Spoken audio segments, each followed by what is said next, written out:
જો ભણાવવામાં તમને મજા નહીં આવે તો તમે વિશ્વાસ રાખજો કે તમારા વિદ્યાર્થીઓને ક્યારેય મજા નથી આવવાની. હાસ્ય કલાકારોને જે ડાયરાના લોકો હોય છે,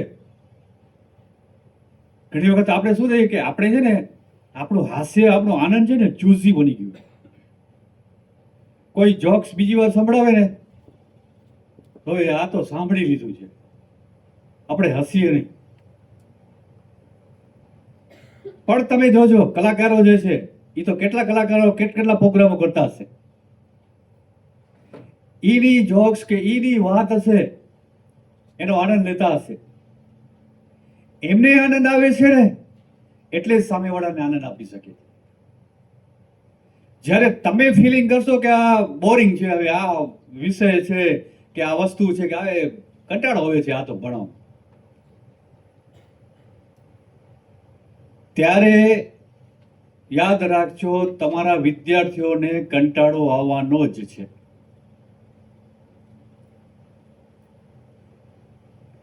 બીજી વસ્તુ, ગુણો સાહેબ બહુ સારી વાત કહી છે કે જે દિવસે શિક્ષકને એવું લાગે કે હું આજે હસી નહીં શકું તો તે દિવસે એને સીએલ મૂકી દેવી જોઈએ. ખોટા મિસકોન્સેપ્ટ આપણામાં આવી ગયા છે ઘણા શિક્ષકોમાં. શિક્ષક એને એનું મોઢું ગંભીર હોવું જોઈએ, હસે નહીં અને આમ બહુ ઓછું રિસ્પોન્સ આપે. કોણે કીધું એવું? ઘણા એમ માને છે કે આપણે હસવું ને હળવા બનશું ને ભાઈ વિદ્યાર્થીઓ આપણું માનશે. કોણે કીધું એવું? મારો 3 દાયકાથી વધારે સમયનો શૈક્ષણિક અનુભવ છે. મેં શિક્ષક તરીકે કામ કર્યું, સીઆરસી બીઆરસી તરીકે કામ કર્યું, સાદા આચાર્ય તરીકે કામ કર્યું, એસ્ટેટ આચાર્ય તરીકે કામ કર્યું, વર્ગ 2 આચાર્ય તરીકે કામ કર્યું, ઈઆઈ તરીકે કામ કર્યું. તમે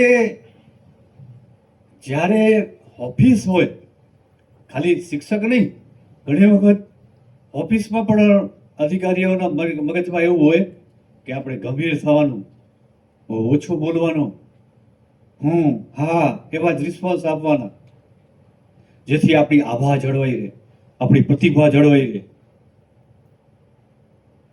ઘણી વખત જ્યારે જોઉં ત્યારે મને લાગે હું આ એ જે ફ્રેમ છે ને એમાં હું તો ફિટ નથી. પણ ઘણી વખત જ્યારે રિસ્પોન્સ મળે કે સાહેબ તમે જ ફિટ છો, બીજા ફિટ નથી, ત્યારે એમ થાય ના આપણે બરોબર જ છીએ.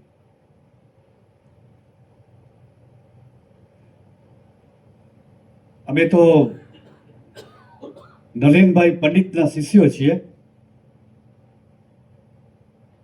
જોશી સાહેબના શિષ્યો છીએ, ટીએસ જોશી સાહેબ. એવા જે લોકોમાંથી અમે શીખ્યા છીએ.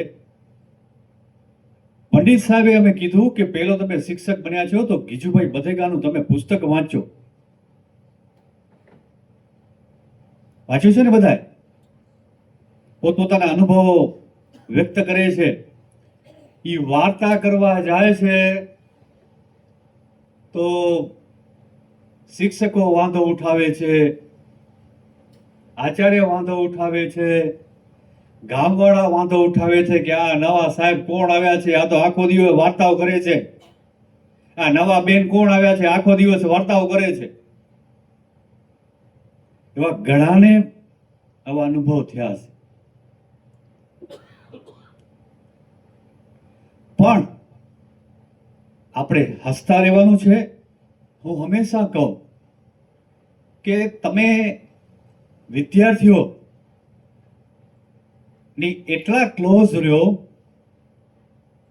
કે તમારી વિદ્યાર્થી તમારી એની પોતાની અંગત વાત, કુટુંબની વાત પણ તમને કહી શકે. હું બેનને કહીશ, હું સાહેબને કહીશ તો મને ક્યાંક રસ્તો મળશે, અથવા તો હું હળવી તો થઈ શકીશ, કે હું હળવો તો થઈ શકીશ. પણ સાથે સાથે એક લક્ષ્મણ રેખા પણ દોરો તમે, કે એ લક્ષ્મણ રેખા ક્યારે કોઈ ક્રોસ ન કરી શકે. નજીક આવવાનો મતલબ એવો હરગીજ નથી કે વિદ્યાર્થી શિક્ષકનું જે શિસ્ત કે વિદ્યાર્થી આદર કે જે છે જળવાઈ અને ગમે તેમ બોલે. અમે પંડિત સાહેબ સામે ગમે એમ બોલી શકતા હતા, પણ શિસ્તમાં રહીને, મર્યાદામાં રહીને. એટલે શિક્ષક તો જે તે વખતે પંડિત સાહેબે કીધું હતું, શિક્ષક તો કવિ હોય, લેખક હોય, કલાકાર હોય, નૃત્યકાર હોય, અને એમણે તો એ સુધી કીધું હતું કે શિક્ષક તો મદારી પણ હોય. અને એ મદારી વાળો કિસ્સો યાદ આવે છે તો કદાચ સાહેબને ખ્યાલ હશે કે અમે પાઠ્યપુસ્તક લેખક તરીકે પસંદ થયા હતા. એટલે અમારા અલગ અલગ વર્કશોપ રાખવાના હોય. ત્યાં ખાવાની, આપણે શિક્ષક બધું જરાક આમ ચૂઝી બહુ ને આપણે, તો ખાવાની ફરિયાદ કરીએ, રહેવાની ફરિયાદ કરીએ. પછી ઘણા વ્યસન કરતા હતા કે એવું કંઈક નાસ્તાના કંઈક રાખી દીધા હતા. તો એક સેશનમાં પંડિત સાહેબ આવ્યા કે ચાલો આજે હું મદારી બની જાઉં છું, તમને કેટલાક ખેલ બતાવીશ. અને અમે તો વિચાર પડી ગયા કે વળી આવો શું ખેલ હશે. મને લાગે કે શિક્ષણના ખેલ હશે. તો એ પરિસરની અંદર જે નાસ્તાના પેકેટ હતા કે ક્યાંક ગુટખાના પેકેટ હતા, આમ વારાફરતી કાઢતા આવે. જોયું જાદુ નંબર 1, જાદુ નંબર 2. અને પછી કહ્યું કે તમે એસઆરજી તરીકે પસંદ થયા છો તો ખરાબમાં ખરાબ જમવાનું હશે, તમે જમી શકશો. ખરાબમાં ખરાબ રહેવાની વ્યવસ્થા હશે, તમે રહી શકશો. તો જ અને તો જ માત્ર આવજો. નહીતર જે પણ લોકો પસંદ થયા છે આજે જ કહી દે, અમે એને છૂટા કાઢીશું. કેટલી હળવાશથી આપણે એમ માનતા હતા કે પંડિત સાહેબ તો છે આપણા એકદમ મિત્રવાદી વર્તન કરે છે, પણ એક જે ડાયરો હતો, એક જે લક્ષ્મણ રેખા હતી, એ લક્ષ્મણ રેખા ક્યારે ક્રોસ કરવાના નથી. આપણે પણ આ જ વસ્તુ પકડવાની છે.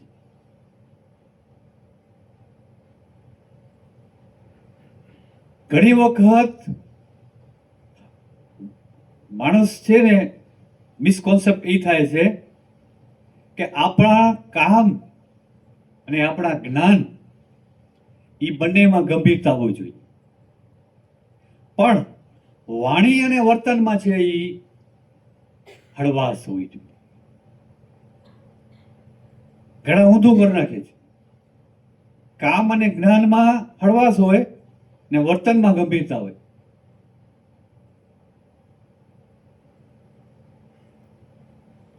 સ્વામી વિવેકાનંદનો એક મને કિસ્સો યાદ આવે છે. એ અમેરિકા ગયા હતા ત્યારે એક જ સુંદર અમેરિકન નારી એનાથી ખૂબ જ મોહિત થઈ ગઈ અને એમણે કીધું કે હું આપની સાથે લગ્ન કરવા માંગુ છું. તો કે કેમ? કે આપણે લગ્ન કરીએ તો સારી સંતતિ આ દુનિયામાં આવશે, તમારી મેઘા, તમારી બુદ્ધિ ને મારું રૂપ આવશે. તો એ વિચાર કરો સંતાન કેવું હશે. ત્યારે વિવેકાનંદ હસતા હસતા જવાબ આપે છે, એનાથી ઊંધું થાય તો મારું રૂપ આવી જાય ને તમારી બુદ્ધિ આવી જાય તો આ જ વસ્તુ એ લાગુ પડે છે કે કામ અને જ્ઞાન એમાં હળવાશ, એમાં ગંભીરતા, અને વાણી અને વર્તનમાં હળવાશ. જ્યાં સુધી શિક્ષક તરીકે, આચાર્ય તરીકે તમે તમારી પાસે બીજા કરતા કંઈ વિશેષ જ્ઞાન નહીં હોય ને ત્યારે તમે કોઈને પ્રભાવિત કરી શકશો નહીં. યાદ રાખજો કે કઈ પણ વસ્તુ તમને નથી આવડતી ને તમે મૂંઝાઓ છો ને, નવી પેઢી જેને હવે બધા જેન જી કહે છે એટલી સ્માર્ટ છે કે તરત ખબર પડી જાય સાહેબને આવડ્યું નહીં, બેનને આવડ્યું નહીં. અને કદાચ હું તો માનું છું કે તમને ન આવડે ને તો નિખાલસ ભાવે સ્વીકારી લેજો કે હામાં હજી હું કન્ફર્મ નથી, હું તમને થોડીક વિશેષ માહિતી હું તપાસ કરીને આપીશ. પણ તમે છુપાવવાનો પ્રયત્ન કરશો તો એને ખબર પડી જ જવાની છે. એના કરતાં બેટર છે કે તમે છે કહી જ દો ને કે હજી હું કન્ફર્મ નથી, હજી મારે થોડુંક જાણવાનું બાકી છે, હું જાણીને હું આપીશ.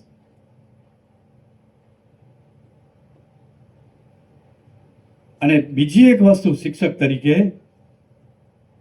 હું તો બધાને કહું છું કે ધારો કે હું ડીઓ છું તો મારા ઓફિસમાં જે કામ કરે છે એ મને પ્રશ્ન પૂછી શકે એટલી મારે એને સ્વતંત્રતા આપવી જોઈએ. ઈઆઈ છે એને આચાર્યો પ્રશ્ન પૂછી શકે એટલી એની સ્વતંત્રતા આપવી જોઈએ. સંચાલકો છે એને આચાર્ય પ્રશ્ન પૂછી શકે એટલી સ્વતંત્રતા આપવી જોઈએ. આચાર્યને શિક્ષકો પ્રશ્ન પૂછી શકે એટલી સ્વતંત્રતા આપવી જોઈએ. અને શિક્ષકોને વિદ્યાર્થીઓ પ્રશ્ન પૂછી શકે એટલી સ્વતંત્રતા આપવી જોઈએ. પણ તકલીફ એ છે કે કેટલાય શિક્ષકો એવા જોયા છે કે જેવો વિદ્યાર્થી પ્રશ્ન કરે બેસ તને ખબર ન પડે, આવ્યો મોટો થઈને.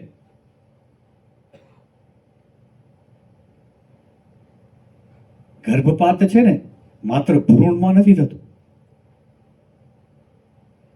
આવા બાળકોની જે જિજ્ઞાસા છે ને એ પણ એને આપણે અટકાવીએ છીએ ને, એને કોઈ મંચ નથી આપતા ને તો એ પણ એક ભ્રૂણ હત્યા છે.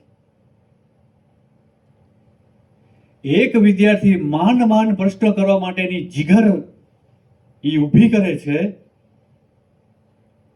કેટલી વખત મનોમંથન કરે છે, પૂછવું કે ન પૂછવું, પૂછવું કે ન પૂછવું. અને પછી જ્યારે પ્રશ્ન પૂછે છે ને જ્યારે એ હળધૂત થઈ જાય છે ને ત્યારે એ પછી કાયમ માટે મૂંગો થઈ જાય છે. પછી આગળ ગમે એટલો પ્રગતિ કરશે તો એને પ્રશ્ન પૂછવાની જીગર નહીં આવે, એની હિંમત નહીં આવે.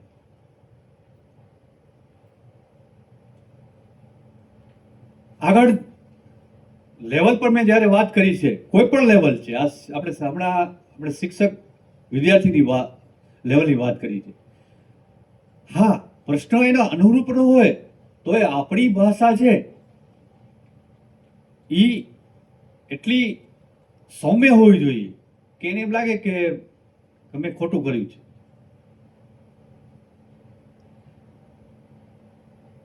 તમારામાંથી બધા જ એના વિદ્યાર્થીઓને પ્રશ્નો પૂછવા આપણે આપીએ છીએ.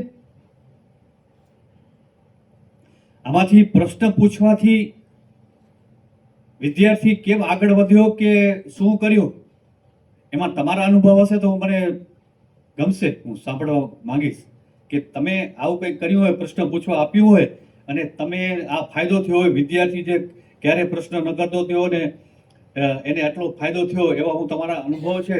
આ આપણે 1.5 કલાક છે માત્ર હું બોલીશ ને તમે સાંભળશો એ આદર્શ પદ્ધતિ નથી. સામે 2 વે કોમ્યુનિકેશન મને જોઈશે. એટલે તમારા અનુભવ એટલે મને ખ્યાલ આવે શું વસ્તુ કે તમારી અહીંયાની કાર્ય પદ્ધતિ પણ મને ખ્યાલ આવે, અનુભવ ખ્યાલ આવે. તો તમારામાંથી કોઈક મને અનુભવ શેર કરશે તો મને ગમશે.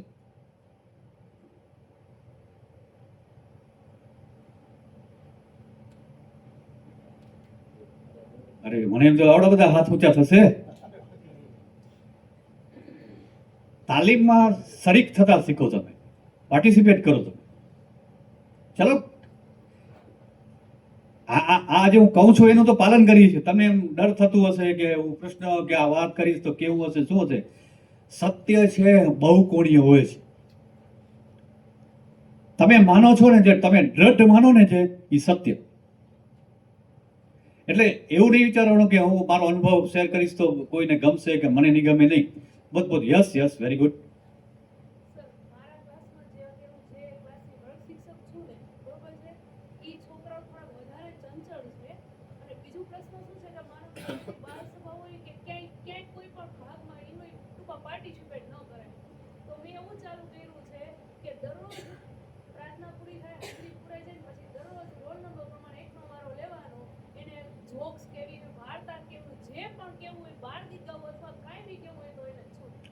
ઓકે, એ કેટલા સમયથી કર્યું તમે? હે? કેટલા સમયથી બસ આ વીકથી ચાલુ કર્યું છે. આ વીકથી જ ચાલુ કર્યું છે? બહુ સરસ, વેરી ગુડ. શું નામ કીધું બેન તમે?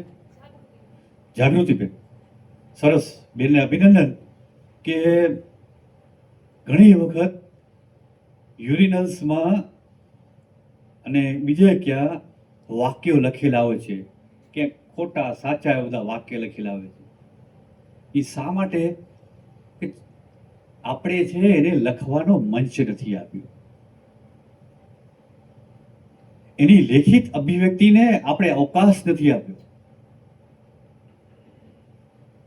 એને અવકાશ આપો, એને મંચ આપો તો એ ક્યાં બહાર નહીં લખે, એ સારામાં સારું લખશે. ચાલો, એના સિવાય કોઈ વ્યક્ત કરવા માંગે છે? યસ. સર, હું 12મા ધોરણની અંદર ઇકોનોમિક્સ લઉં.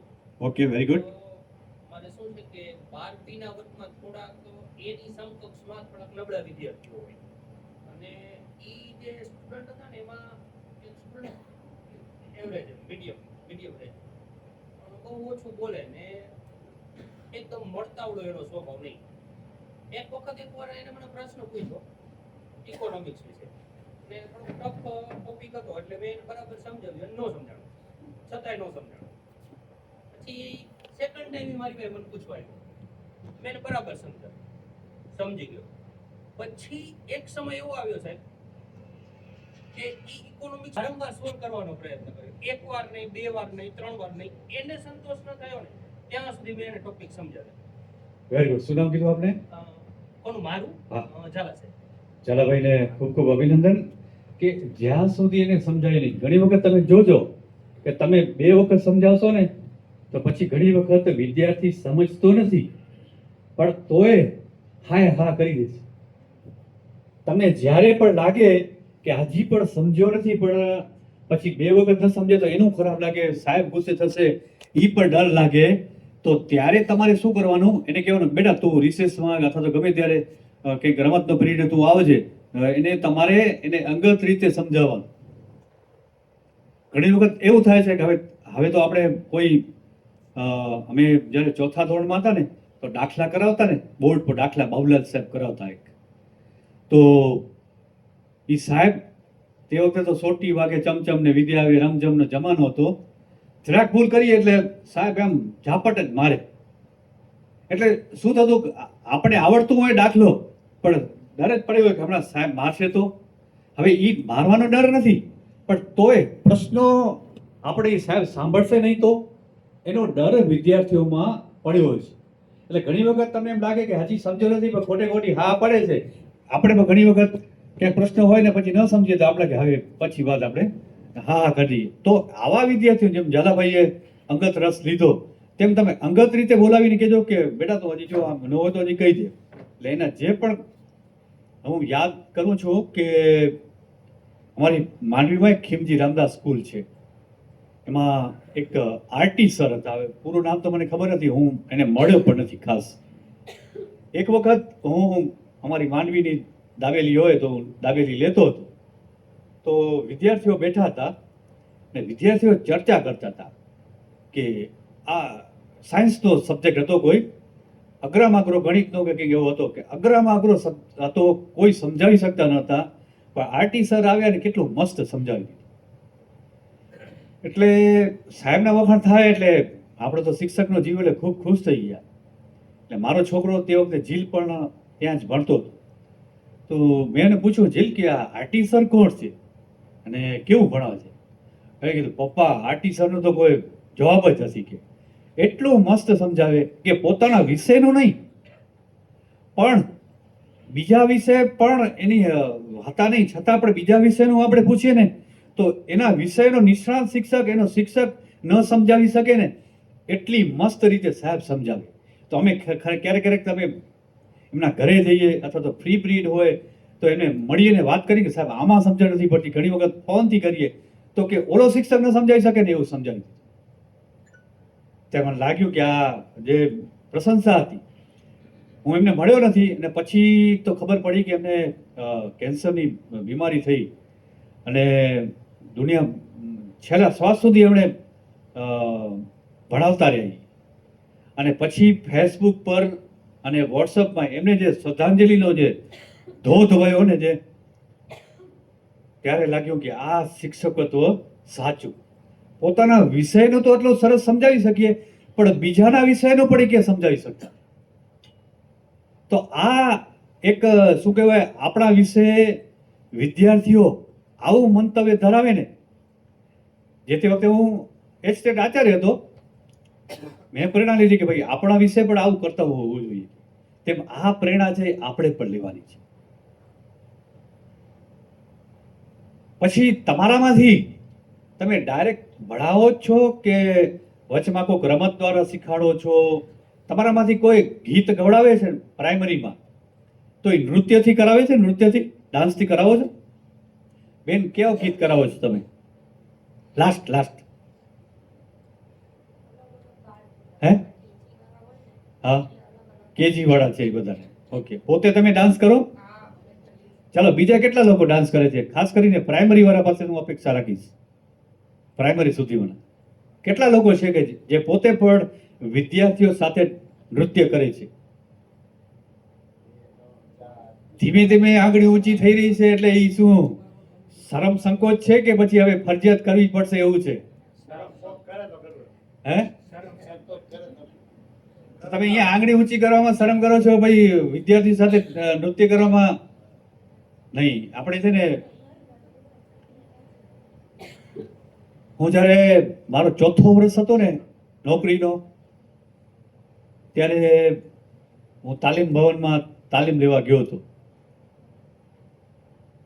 ત્યારે સાયદાબેન કરીને એક હતા તજજ્ઞ, એ કચ્છી ગીત અને બીજા ગુજરાતી ગીત એ બહુ સરસ બોલતા પડતા ને નૃત્ય કરતા હતા.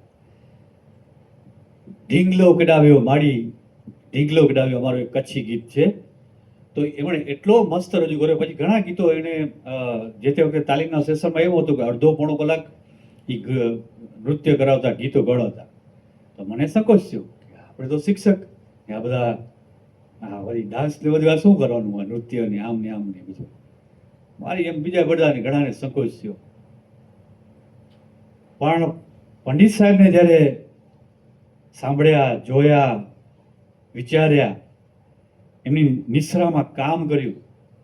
અમારા એસઆરજીના વર્ગ ચાલે તો 2 કલાક થાય ને એટલે બાવા સાહેબ આવે, શૈલેષભાઈ બાવા, હમણાં જ રિટાયર થયા, ડાયટ કદાચ અમદાવાદમાં હતા. તો સરસ મજાનું ગીત અથવા તો અભિનય ગીત કરાવે અને અમને ફ્રેશ કરી દે. આટલા વર્ષોના અનુભવ પછી મારે મોટા ભાગે છે ને મારી જવાબદારી એકેડેમિક કરતાં એડમિનિસ્ટ્રેટિવ વધારે રહી છે.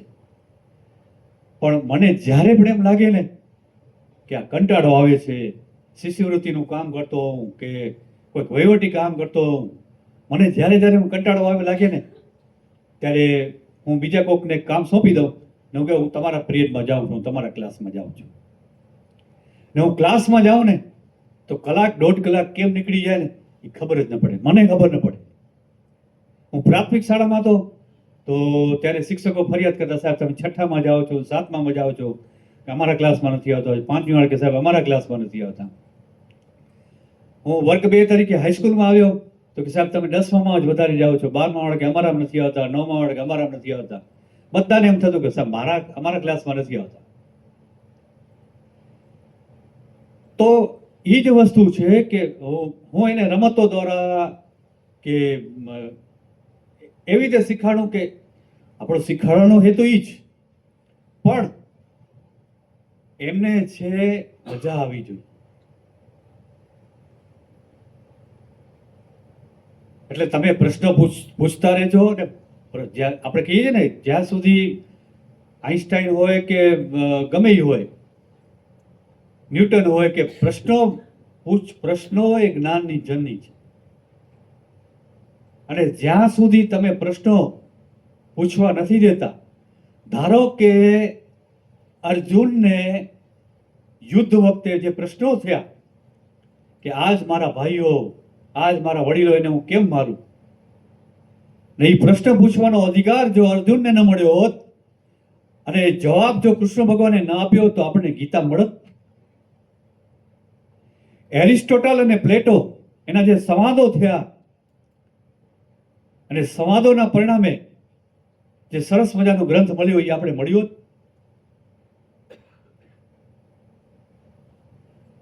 સફરજન પડે છે ને એ પ્રશ્ન પૂછાય છે ને પછી જ આ ગુરુત્વાકર્ષણનો નિયમ શોધાય છે. એ પ્રશ્ન ન થયો હોત તો આ નિયમ શોધાત ખરો? એટલે સૌને મેં કીધું, બહુ જ ગંભીર શબ્દ વાપર્યો હતો કે વિદ્યાર્થીઓને તમે સફળ શિક્ષક એ નથી કે તમે પ્રશ્નોના જવાબ આપો. પ્રશ્નોના જવાબ તો ગુગલેશ્વર મહાદેવ પણ આપી દેશે ને ચેટ જીપીટી પણ કોઈ પણ એઆઈ આપી દેશે. That is not enough. પણ તમે એને પ્રશ્નો કરતા કરો, એ જ તમારું સફળ શિક્ષકનું સાર્થકત્વ છે. હવે જવાબો જરૂરી નથી, તમે એને પ્રશ્નો કરતા કરો કે સાહેબ આમ કેમ. આપણે ઊંધું સમજીએ છીએ કે જવાબ આપી દીધા પૂરું. નહીં, જવાબ તો તમે નહીં મળે તો ગમે ત્યાંથી શોધી લેશે આજે. પણ એને પ્રશ્નો કરતા કરો. એટલે સૌને વિનંતી છે કે તમે અત્યાર સુધી તમે જે કર્યું હોય, થોડો સમય થાય એટલે પ્રશ્નો કરવાનો. હું ધારો કે હું બીજા ધોરણમાં ભણાવતો ને તો રેલવેની ટ્રેન રેલવે સ્ટેશન આવે ને એને પાઠ હોય, રેલવે સ્ટેશન પર જાય છે ને ગાડીને આવે છે. થોડુંક સમજાવું, પૂછું કે તમારામાંથી રેલમાં કોણ કોણ બેઠું છે? જો છોકરાઓના ચહેરા પર આનંદ આવી જાય. સાહેબ હું બેઠી છું. બોલ ક્યાં બેઠી છો? કે સાહેબ અમે છે ને અમારે અહીંયા શું છે, કલકત્તાથી આ લોકો મુસ્લિમ પરિવાર તે વખતે એ વધારે આવતા ત્યાંથી. કે સાહેબ અમે કલકત્તા જઈએ ને તો ટ્રેનમાં બેઠા હતા, અથવા તો આ વિસ્તારમાં જઈએ ને તો અમે આ ટ્રેનમાં બેઠા હતા. પછી આને પૂછ્યું કે 3-4 જણ બેઠા હોય. પછી એને કહી કે રેલવે સ્ટેશન કેવું હોય, શું હોય, કેવી મજા આવે કે શું આવે. હવે તમે એ રેલવે સ્ટેશન સમજાવો છો ને તમે આ 4 જણને વચમાં તમે એને બોલાવો છો ને તો તમારો પાઠ સફળ. તમે જે નહીં સમજાવી શકો ને એ વિદ્યાર્થીઓ જે અનુભવ શીખ્યા છે ને એ વ્યક્ત કરે છે ને એના દ્વારા બીજા વિદ્યાર્થીઓ શીખી લે છે. ઓલા જાગૃતિબેને બીજી એક સરસ વાત કરી, એના પરથી મને યાદ આવ્યું કે તમારામાંથી કોઈ પુસ્તક સમીક્ષા કરે છે?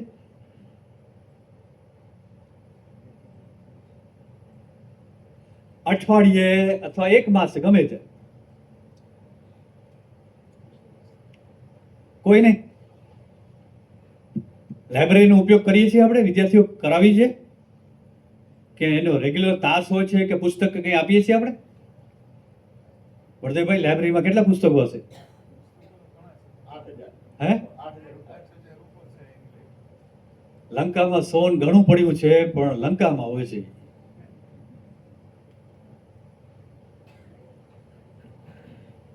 ચાલો હજી સંકોચ કરતા હોય, તમારે લાઇબ્રેરીનો કેવી રીતે ઉપયોગ કરો છો?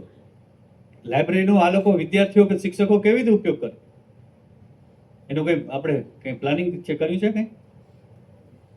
એ લોકોને ક્યારેક કોઈ શિક્ષક જરૂર પર હોય ને, હા, ત્યારે એના બદલે કોઈ ગયા હોય ત્યારે આપણે એમને કંઈક ડિસિપ્લિનમાં તમારા ક્લાસમાં જે શું કરાવવું એમ લાગે એના બદલે લાઇબ્રેરીમાં લઈ જાઓ અને ગમતું પુસ્તક વાંચવા માટે લેવડાવો. પીરિયડ પૂરો થાય ત્યાં સાયલેન્ટ રીતે વાંચે, કારણ કે ત્યારે કોઈ હોય નહીં એટલે લાઇબ્રેરીનું કે છે નહીં, આમ તો કોઈ કરશે નહીં. કોઈ તમે કદાચ શરૂઆતમાં તમે તબક્કે પ્રાથમિકમાં કદાચ ન કરો તો ઉચ્ચતરમાં તો જરૂર કરો, કારણ કે વાંચશે ને એ વિચારશે ને એ વિકસશે, અને વિકસશે ને એ જ વિજેતા બનશે. મેં CRC-82 ની પરીક્ષા આપી, HTET ની પરીક્ષા આપી, વર્ગ 2 ની પરીક્ષા આપી, કેટલીઓ પરીક્ષાઓ આપી, GPSC ની 2 પરીક્ષા આપી. હું પાસ થયો બધામાં, તો પાસ થવાનું કારણ મેં એવું નથી કે મેં મહેનત કરી હોય ઘણી બધી, મેં કોઈ ક્લાસીસ જોઈ નહોતા કર્યા, રેગ્યુલર નોકરી ચાલુ હોય, અને પણ મારું વાંચન છે એ વિશાળ હતું. હું ચોથા ધોરણમાં હતો ત્યારથી 4 અખબાર વાંચતો. આ ઉપરાંત ફૂલવાડી ને ઝગમગ તો નિયમિત આવતો. રમકડું આવતું ને ચંપક ચાંદામામાં ક્યારેક ક્યારેક પપ્પા બહાર ગામ જાય તો હું એમને કહેતો રમકડું લઈ આવો, એને તો એમ કહેતો ચંપક લઈ આવજો, ચાંદામામાં લઈ આવજો. મેં જે પરીક્ષાઓ પાસ કરીને એને હું ક્રેડિટ મારા વાંચનને દઉં છું. કે વાંચશો તો તમારે છે ને આખું નવું, તમે મેઘાણીને વાંચશો તો તમને આખું એનું શૌર્ય ભરી દુનિયા યાદ આવશે. પન્નાલાલ પટેલને તમે વાંચશો તો આખી એની લેખન શૈલી આવશે તમને. તમે ધૂમકેતુને વાંચશો, પછી ભૈયા દાદા હોય કે પોસ્ટ ઓફિસ હોય કે કેટલા પાઠ આવે છે એના તો આખા, બરોબર. જન્મભૂમિનો ત્યાગ, એ આપણે તો આપણી સંવેદનાઓ. એક વખત મને એવું એક રવાડે ચડી ગયું, મને એમ થયું, આ લેખકો અને કવિઓનો શું ફાયદો, આ પાઠ વાંચે અને પાઠ તો હાલી ગયું, પૂરું થયું, એના જીવનમાં શું કામ આવે.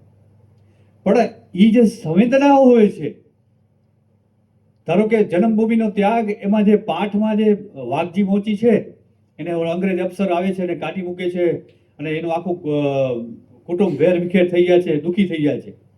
તો એ સાહેબે મને જે પાઠ સમજાવ્યો ને એના પ્રત્યે મને કાયમ જે મોચી હોય છે ને એના પ્રત્યે મને સંવેદના થઈ આવી. નાનો હતો ત્યારથી 2 રૂપિયા કહે તો હું 3 રૂપિયા આપતો હોય, 3 રૂપિયા કહે તો હું 5 રૂપિયા આપતો હોય. આજની તારીખમાં પણ હું એને 5 રૂપિયા, એને 10 રૂપિયા વધારે જ આપું. શું કામ? મને જે સાહેબે જે મને આખો વાઘજી મોચીનું જે વર્ણન કર્યું ને, એટલે મને એમ થયું આવે તો આ પાઠ, આ વ્યક્તિ, આ પ્રાણી પ્રત્યેની સંવેદના, આ બધું ક્યારે આવશે કે તમે તમે શીખાડશો અને આ વાંચન કરાવશો. જય વસાવડાને વાંચશો તો આખી તમને લેખનની તમને એક નવી શૈલી મળશે. કાજલ ઓઝાને વાંચશો તો અલગ આખો આવશે. કેટલા લેખકો પડ્યા છે. બળદેવભાઈ, એક હવે તમે પ્રયોગ કરાવો, કમસે કમ મહિનામાં 1 દિવસ એ લોકોને પુસ્તક, 1 કે 2 વિદ્યાર્થીઓને 10મા કે 12માના કે 9મા, તમે જે ધોરણમાં કરાવવું હોય એ પુસ્તક આપો. તમે લાઇબ્રેરીમાં નોંધ કરો કે આને પુસ્તક આપ્યું, આપણે એને પાછું લ્યો ત્યારે પણ એની નોંધ હોય. એ પુસ્તક એને અઠવાડિયું દેવાનું, સોમવારના ડીએ અને શનિવારના કે તમારે આખર તારીખના કે જ્યારે તમને અનુકૂળતા આવે એ પુસ્તકનું નામ, લેખકનું નામ, પ્રકાશકનું નામ, પ્રકાશક વર્ષ, એની કિંમત, એટલી માહિતી. પછી આ પુસ્તક શેના વિશે છે તો એ શેના વિશે છે, અને પુસ્તકમાં રહેલી કઈ બાબતો તમને તમારા હૃદયને સ્પર્શી ગઈ. માત્ર ને માત્ર 2 જ બાબતો, કે એવી કઈ બાબતો જે આજે પુસ્તક વાંચ્યું એ તમને ગમી ગઈ. આટલા એને મુદ્દા દઈ. માત્ર 1 પાનું થશે અને માત્ર 5 મિનિટ લાગશે બોલતા. એને કદાચ શરૂઆતના ભાગમાં તો 5 મિનિટ પણ નહીં લે, પણ એક ઈ પુસ્તક વાંચશે તો 50નો વર્ગ હશે તો 50-50ને આ પુસ્તક વિશે ખબર પડશે. એવા તમે દર વખતે તમે એવા 5 વિદ્યાર્થી પસંદ કરો જે પણ ધોરણના, તો એ 5 પુસ્તકો વિશે. આપણે હમણાં રીલ્સ નથી જોઈતા, પહેલા આપણે ફિલ્મના ટ્રેલર આવતા હતા કે બટવારા 1940-70, બરોબર, આમ આવે સની દેઓલ ને આપણા કે આ કેવી ફિલ્મ મસ્ત હશે તો આપણે જોવાનું મન થઈ જાય. તેમ તમારી પુસ્તક સમીક્ષા એવી હોય છે, એ ધીમે ધીમે એ આવી જશે કે એ પુસ્તક સમીક્ષા દ્વારા વિદ્યાર્થીઓને એ પુસ્તક વાંચવાનું મન થશે. અને સ્પર્ધાત્મક પરીક્ષાઓની જે તૈયારીઓ વિદ્યાર્થીઓ કરશે ને તો એની શરૂઆત અહીંયાથી પડી છે. એટલે આપ સૌને વિનંતી છે કે આ પુસ્તક સમીક્ષા વાળું તમને જે ધોરણમાં લાગે, જ્યારે લાગે, કારણ કે નહીંતર તો પુસ્તક, કબાટના પુસ્તકો આપણે પુસ્તકેષુ યા વિદ્યા પરહસ્તેષુ યદ્ધનમ ઉત્પ્રનેચુ કાર્યસુ નસા વિદ્યા ન તદ્ધનમ. પારકાના હાથમાં રહેલું ધન ને બીજાના હાથમાં રહેલા પુસ્તક કોઈ કામ આવતા નથી, બરોબર? તેમ કબાટના રહેલા પુસ્તકો પર કંઈ કામ આવશે નહીં. એ પુસ્તકોનું સદુપયોગ થાય. અમે લોકો સરકારી માળા હતા, મેં મારી જ્યારે સ્કૂલ હતી ત્યારે તો એક શિક્ષકને જવાબદારી દીધી હતી કે પુસ્તકો એને આપો, એને લઈ જાય અઠવાડિયે પછી બદલાવે, અને આવી સમીક્ષા રાખી હતી. ખાલી આપણે વાંચવાનું કહીશું તો એ પડ્યો હશે ને થઈ જશે. ચાલો, તમારામાંથી કેટલા લોકો પુસ્તકો નિયમિત વાંચે છે? તમારામાંથી તમે ભાઈ છેલ્લે કયું પુસ્તક વાંચ્યું? તમે હે? હા, તો એ પુસ્તક શું છે જરાક 2 મિનિટ મને વાત કરો, 1 મિનિટ, કે આ શેના વિશે છે, શું છે, તમને શું વસ્તુ ગમે? જે મનના અંતરંગો છે. લેખક કોણ છે પેલા? ગુણવંત શાહ. હા, ગુણવંત સાહેબ કહ્યું છે કે મનની અંદર જે આપણી ઈચ્છાઓ છે, અનેક પ્રકારની ઈચ્છાઓ છે, એમાંથી કઈ ઈચ્છાને આપણે પ્રાધાન્ય આપી શકીએ.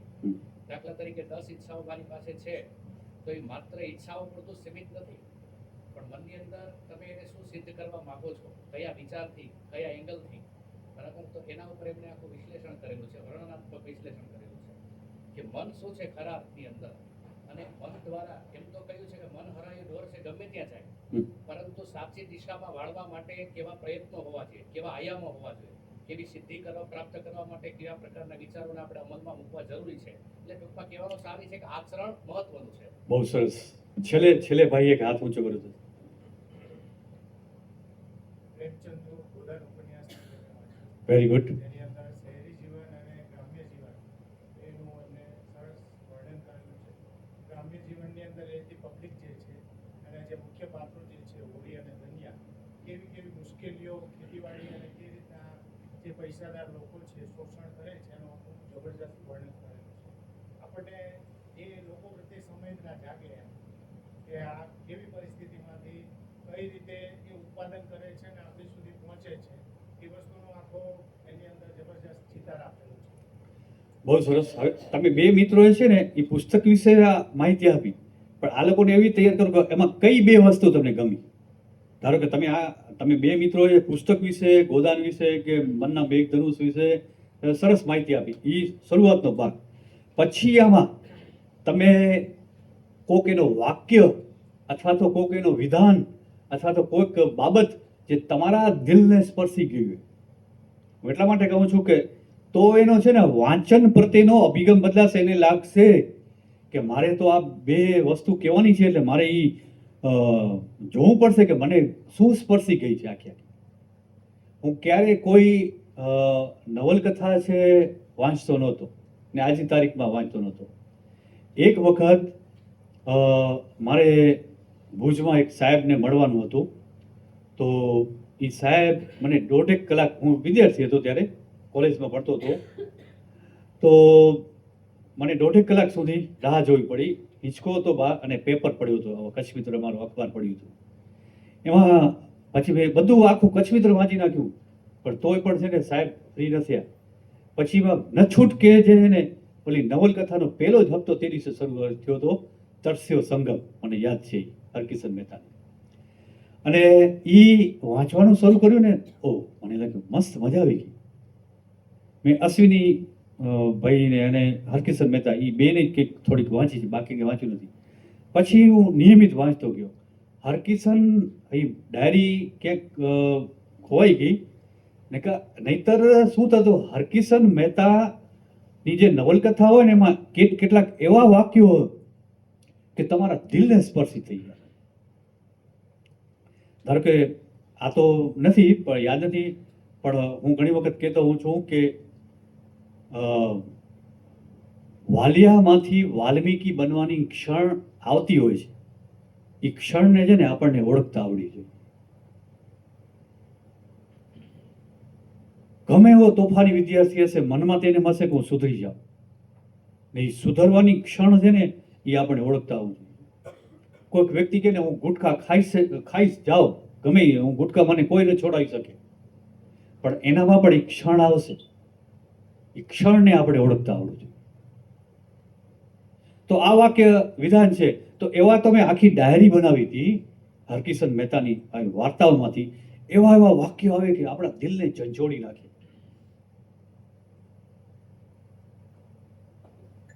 તો આજે તમે કર્યું માહિતી આપી પુસ્તક. હવે બે વસ્તુ તમે આ પ્રમાણે છોકરાઓને પણ હું આશા રાખું છું કે આપણે સ્પર્ધાત્મક પરીક્ષાઓ માટે છોકરાઓને તૈયાર કરવાના.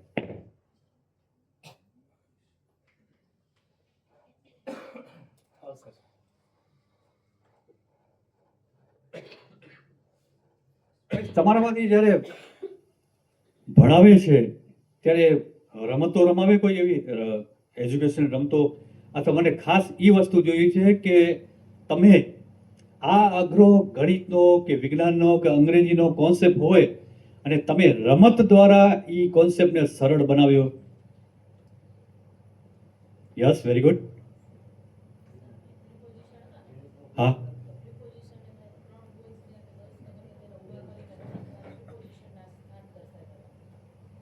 કઈ રીતે?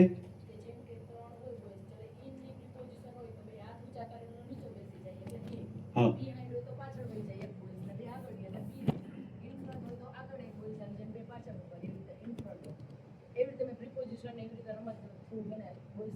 Okay, very good, very good. ચલો, એનીવન એલ્સ? સામાજિક એની ગમે એ સબ્જેક્ટ તમે રમત દ્વારા એ અઘરો જે કોન્સેપ્ટ છે એ થોડોક સરળ બનાવ્યો. પ્રપોઝિશનનો સરસ મજાનો ઉપયોગ કર્યો એમણે રમત દ્વારા. યસ. છઠ્ઠા ધોરણમાં એક સંખ્યાઓની અવિભાજ્ય સંખ્યાઓ એવો પાઠ આવે છે, એમાં અવયવો આવે, હા, એમાં ઈડલી વડાની રમત આવે હા, કે 2 વડે અને 3 વડે વિભાજ્ય હોય. હા, 2 વડે વિભાજ્ય હોય તો ઈડલી બોલવાનું, 3 વડે હોય તો વડા બોલવાનું, 2 અને 3 બંને વડે હોય તો ઈડલી વડા બોલવાનું. તો એ ક્લાસમાં એ રમત રમાડી અને અવયવ શીખવાયું. વેરી ગુડ, સરસ. યસ.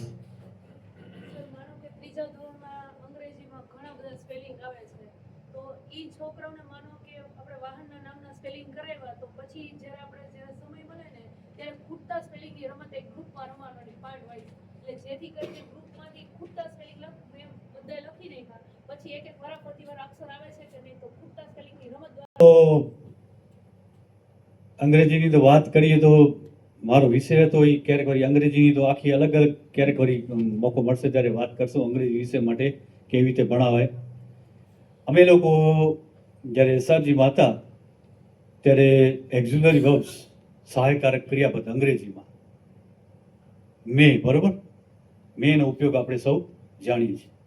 છોકરો આવે ત્યારે મે આઈ કમિન સર, તો એ પ્રમાણે હવે આ વસ્તુ અંગ્રેજીમાં શીખવાડ્યું હોય તો કર્તા ક્યાં, કર્મ ક્યાં, ક્રિયાપદ ક્યાં, બધું સમજાવવું પડે. એ સમજાવ્યા બાદ હવે મેઆઈ વાળી વાક્ય રચના પ્રશ્નાર્થ વાક્ય રચના છે. તો પ્રશ્નાર્થ વાક્ય રચનામાં કર્તા ક્યાં આવશે, કર્મ ક્યાં આવશે, ક્રિયાપદ ક્યાં આવશે, એ સમજાવવું પડે આપણે. હવે આ સમજાવવા જાઓ ને તમે તો અઠવાડિયા સુધી સમજાવો તો પણ એ કોન્સેપ્ટ છે ને બાળકોના, હું માનું છું કે એટલીસ્ટ 50% બાળકોના મગજમાં તો નહીં જ ઉતરે. હવે એની એક નાનકડી રમત હતી કે 10 છોકરા એક બાજુ, 10 છોકરા બીજી બાજુ.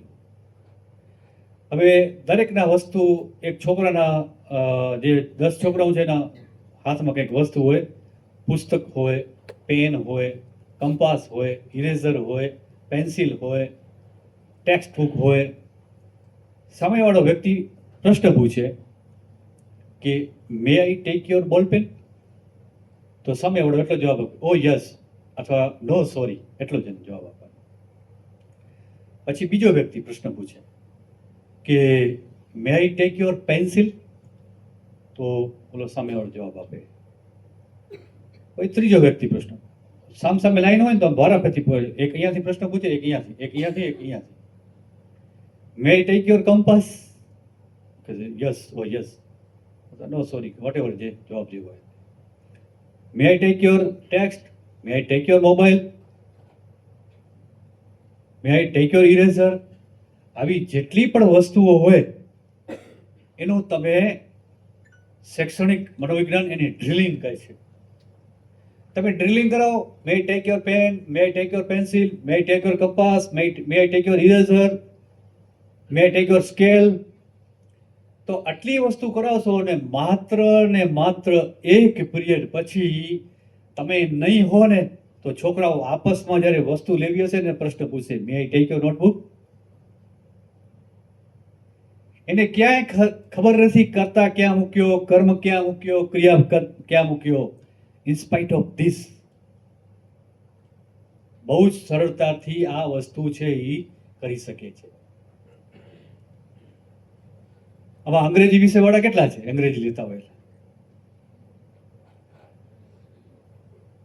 ચાલો એ પછી આપણે સમય મળશે તો અંગ્રેજી વિશેની પછી આપણે ચર્ચા કરશું, નહીંતર પછી આપણે અંગ્રેજી રમતો આપણે હમણાં અત્યારે જનરલ આપણે વાત કરીએ છીએ આપણે. ચલો એના સિવાય કોઈ રમતવાળો છે બાકી કોઈને કહેવાનું રહી ગયો હોય ને પછી મને આ પાપ ન લાગે કે આ સાહેબે મને કીધું હતું ને આ આંગળી ઊંચી કરી હતી અને મને ખ્યાલ ન હોય તો વ્યક્ત કરી દેજો કોઈને. ચલો આપણે આગળ વધીએ કે તમે શું માનો છો? આમાંથી કેટલા લોકો એવા છે કે 10 વર્ષથી વધારે જોબ કરે છે એવા? તો મોસ્ટ ઓફ જેન્ટ્સમાંથી છે. તો હું તમને પ્રશ્ન પૂછીશ કે સાચો જવાબ જોઈશે. 10 વર્ષ પછી આપને જ હું પૂછીશ કે તમને એવું લાગે છે કે ભણાવતી વખતે મારે તૈયારી કરવી જોઈએ કે ન કરવી જોઈએ? તૈયારી વગર પણ વાંધો નથી આવતી. દરરોજ વાંચી જ જવું છે. હે? દરરોજ જે ભણાવવાનું હોય ને હા, એ જોઈને જવું છે. ત્યારે કાંઈક નવી તમને વસ્તુ મળે, કાંઈક નવા ઉદાહરણ મળે. નકર તમારે એની જૂના ઉદાહરણ આપશો તો કંઈ નવી નહીં લાગે. એટલે તમને લાગે કે મેં આજે ક્લાસમાં ગયો સંતોષ ન થયો. Okay, very good. એના સિવાય બીજા હતા એમાંથી કોઈ કહેશે? પાછળ કોણ હતા આંગળી ઊંચોમાં? યસ. એમાં એવું છે નિયમ સેક્શનનો વાંચ્યો છે ત્યાં સુધી કહે છે કે જ્યારે ક્લાસરૂમની અંદર પ્રવેશ કરીએ ત્યારે પૂર્વ તૈયારી સ્વરૂપે જવું જોઈએ. સાચો જવાબ દેજો. તમે તૈયારી કરીને જવું જોઈએ તો તમે એમ લાગતા હો કે હું તૈયારી કર્યા વગર તો ભણાવી શકું છું, એવા તમારા અનુભવ હોય તો જરૂર શેર કરજો. મેં કીધું સત્ય બહુ કોણી હોય છે. એવું નહીં કે આપણે બોલશું એટલે ખરાબ લાગશે, એવું નથી. આપણે તમારા વિચારો જાણવા છે. મારો સબ્જેક્ટ સંસ્કૃત છે એટલે લગભગ ગ્રામર અને સ્ટોરી સંવાદો વગેરે બધા હોય એટલે ક્યારેક એકવાર નજર કરવી પડે, બાકી તો લગભગ એમને ચાલતું નથી. Okay, yes. આમાં 3-4 પ્રશ્નો તમે પૂછ્યા, બધાનો જવાબ આવી જાય છે. તમારે ક્લાસરૂમમાં જવું હોય ને તો તમારે તૈયારી કરવી પડે. અને આજે તો તૈયારી એવી કરવી પડે, માફ કરજો પણ અમારા 11-12 કોમર્સના જાણે કે હું ત્યારે વાણિજ્ય વ્યવસ્થા સંચાલક કરું છું, પછી કોમ્પ્યુટર પણ લઉં છું. હવે આપણા સિલેબસમાં અત્યારે આઉટ ઓફ ડેટ છે. મારું મેનેજમેન્ટનું 11-12 કોમર્સ છે, જે ભણાવે છે ને ખ્યાલ છે આઉટ ઓફ ડેટ છે. તો તમારે અત્યારે શું ચાલે છે? જેમ કે બેન્કિંગ સિસ્ટમ છે, યુપીઆઈ છે, એવું નથી એમાં. તો યુપીઆઈ વિશે જણાવવું પડે કે નહીં? પછી ઈ કોમર્સ છે, ઈ કોમર્સમાં તમારો જે પ્રશ્ન હતો એ હતો કે તમારાથી કોઈ પ્રેરણા લીધી છે? તો મારી પાસે એક બાળક હતી, ઈ કોમર્સમાં હું જ્યારે સમજાવું કે તમારે અત્યારે ઘર બેઠા પણ બિઝનેસ કરી શકો છો. તો છોકરાએ પ્રશ્ન પૂછ્યો કેવી રીતે? મેં કીધું અત્યારે ઘણા બધા એવા પ્લેટફોર્મ છે કે મીશો છે, એમેઝોન છે, ફ્લિપકાર્ટ છે, આમાં ઈ કોમર્સના છે, એમાં તમે બિઝનેસ કરી શકો છો. કોઈ તમારે વસ્તુ વખાર કે એવું કંઈ રાખવું પડે નથી. સામાન્ય એવા નાના એવા એમાઉન્ટથી તમે બિઝનેસ કરી શકો. તો પ્રશ્ન પૂછ્યો કેવી રીતે સાહેબ સમજાવશો? એટલે મેં કીધું ઇન્ડિયા માર્ટમાં તમે સર્ચ મારો, એક કોઈ પ્રોડક્ટ ગોતો નવી અને તમે એને વેચવા માટે મૂકવા માટે ઘણા બધા પ્લેટફોર્મ છે, જેમ કે ફેસબુક માર્કેટ પ્લેસ છે. આ બધું નવું છે, ક્યાંય ચોપડી નથી, અત્યારે કરવું પડે એમ છે. તો આ બધું આપણે અગાઉથી જાણવું પડે. જાણ્યા વગર તમે ક્લાસમાં જાશો તો એ ખીસું પીઠું વાંચીને જાય તો ભેગું ન થાય. એના માટે તમારે અપડેટ થવું પડે અને આ અપડેટ સતત રહે છે. અત્યારે મારે કમ્પ્યુટરમાં શીખવાડવાનું છે તો કમ્પ્યુટરમાં અત્યારે આપણે ખાલી સિમ્પલ ફક્ત 2 દિવસમાં કમ્પ્યુટરમાં પૂરું થઈ જાય એવો સિલેબસ છે, પણ આપણે એને લેટેસ્ટમાં આપણે લઈ જવું પડે. અત્યારે લેટેસ્ટમાં આપણે લઈ જવું પડે. છેલ્લે એઆઈનું આપણે એજ્યુકેશન આપવું પડે અત્યારે બાળકોને, જેમ કે 9-3 સુધી છે. તો આ બધા માટે આપણે અપડેટ રહીને આગળ વધવું પડે. પુસ્તકો અલગ અલગ કોમર્સની લગતી કેટેગરી છે, બાળકો લઈ જાય છે અને એ ત્યાં મૂકી જાય છે અને એમાંથી અમુક એ લોકો નવી નિર્માણમાં પણ આપે છે. અમારું મેગેઝિન છે. સાથે જે પ્રશ્નો અલગ અલગ હતા એ બધાનો એક જવાબ. બહુ સરસ. આપનું શું નામ? ડાંગર સાહેબ. ડાંગર સાહેબ, ખૂબ ગમ્યું તમારો જવાબ, ખૂબ ગમ્યો. મારા પપ્પા માંડવી કોલેજમાં ઇકોનોમિકના રિટાયર્ડ પ્રોફેસર છે. તો છેલ્લા 10 વર્ષો હતા ને ત્યારે પણ એ પોતાની નોટ્સ બનાવતા અને બધું લખતા ને હું ત્યારે પ્રાથમિક શિક્ષક હતો એટલે હું તૈયારી વગર ભણાવતો.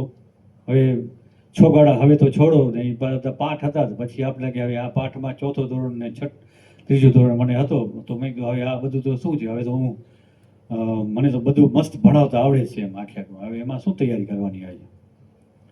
તો કદાચ એ નાનકડો સિલેબસ હતું ને મને એમ હતું ને મેં કીધું આપ તો કેટલા વર્ષોથી નોકરી કરો છો, હવે રિટાયર્ડના થોડાક વર્ષો થયા છે. ત્યારે એમણે એ સરસ વાત કરી હતી કે શીખતો રહે એ જ શિક્ષક.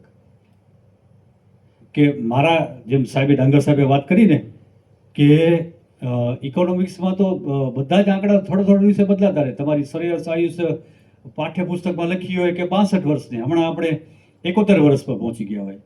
ઓલી ઇન્કમ છે આપણા વાર્ષિક ઇન્કમ આટલી હોય ને આ બજેટમાં આટલા કેટલા ફિગર્સ એવા હોય કે જે બદલાઈ ગયા હોય. તો તમે શું પાઠ્યપુસ્તક જનરલી 5 થી 10 વર્ષ સુધી ઈ હોય છે. પાઠ પણ સાચો શિક્ષક ઈ છે કે જે બિયોન્ડ ધ ટેક્સ્ટ. ડાંગરભાઈએ વાત કરી કે ઈ કોમર્સ કોમ્પ્યુટરનો જે અભ્યાસક્રમ છે તે લિમિટેડ છે, પણ હમણાં તો કેટલી બધી વસ્તુ નવી આવી ગઈ છે. કોમર્સમાં પણ મર્યાદાઓ છે. હમણાં ઈ કોમર્સને જે એમણે વાત કરી પરફેક્ટલી એમણે વાત કરી આખી કે તમે બિયોન્ડ ધ ટેક્સ્ટ જાઓ. તમે એમ ન પકડો કે આ પાઠ્યપુસ્તક છે તો પાઠ્યપુસ્તકમાં જે છે એ મને આવડી ગયું. ઓકે, પાઠ્યપુસ્તકનું તમે આવડી ગયું હશે, પણ બિયોન્ડ ધ ટેક્સ્ટ તમે ઝીલ કે ઉસ પાર એટલે આવતી ને પેલા ક્ષિતિજને તમે પાર કરાવી દો.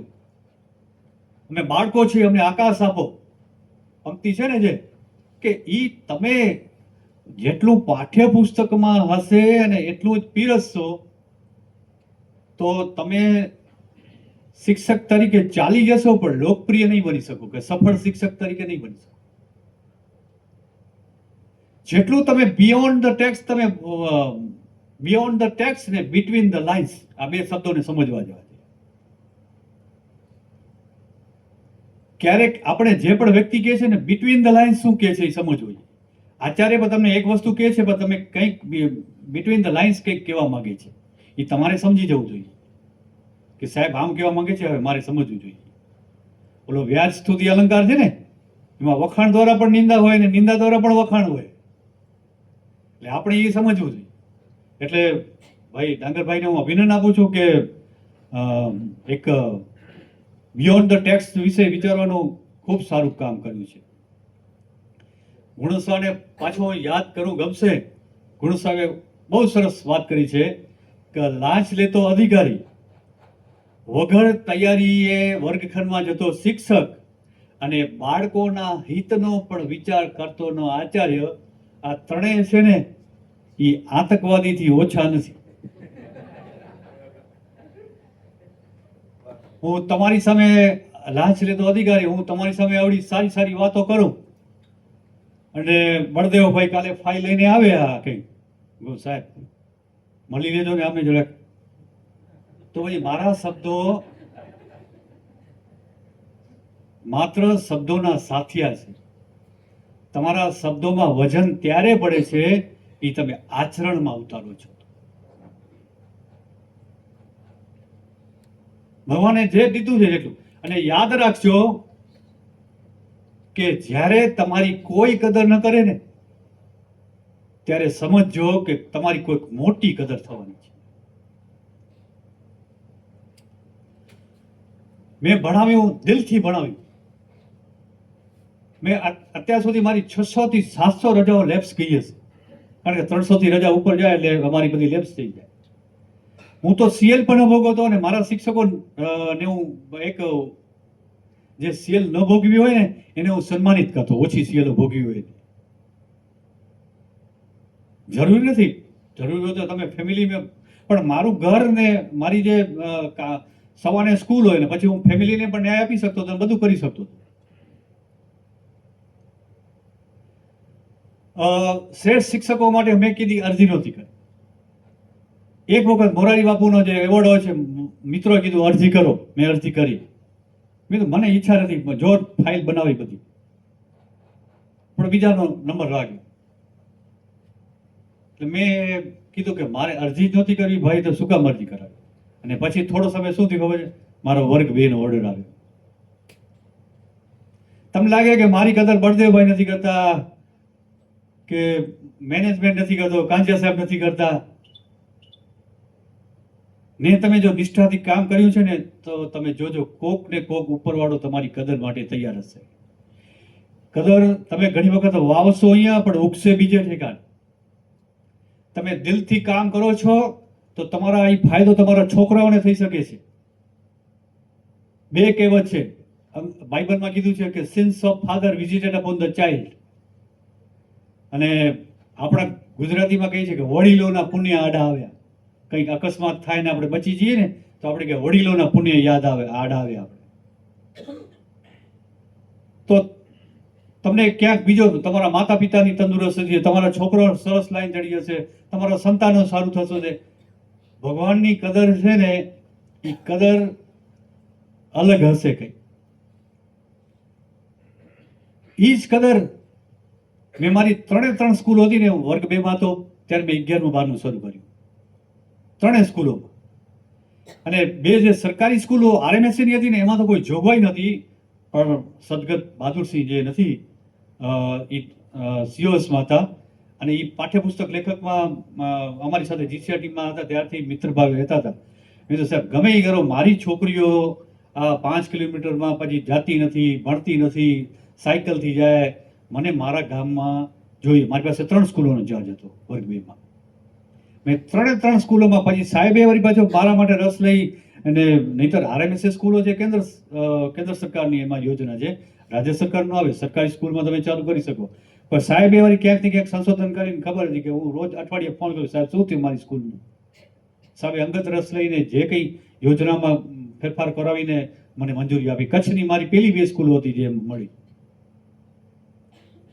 તો હવે એ મેં જે કામ કર્યું ને, હું સમજુ કે ગામને કદર નથી કે આને કદર નથી, નહીં, આપણી કદર તો કાં ભગવાન કરશે ને કાં દર જે 1 તારીખના જે મેસેજ આવે છે ને ટડિંગ એમાં જ કદર થાય છે આપણે. હવે મને પ્રમોશન મળ્યું.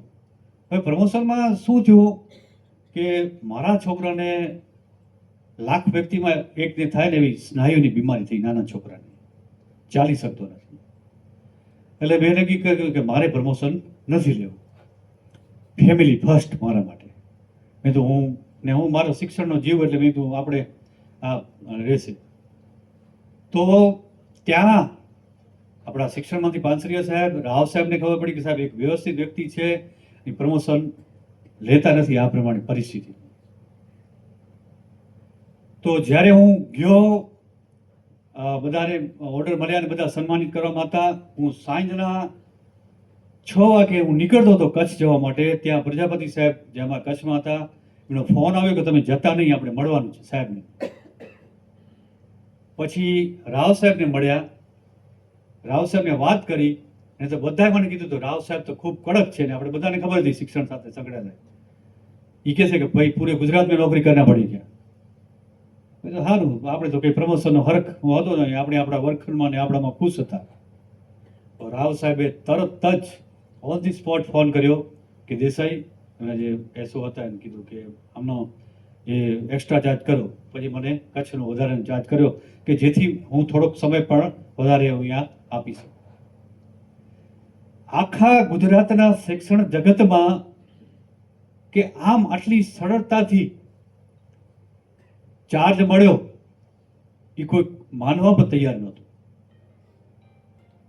પ્રમોશન વર્ગ 2માં બધા કહેતા હતા કે ભાઈ ઘણું બધું વ્યવહાર કરવું પડે એવું હતું. ક્યાં કોઈ એવો થયો નહીં.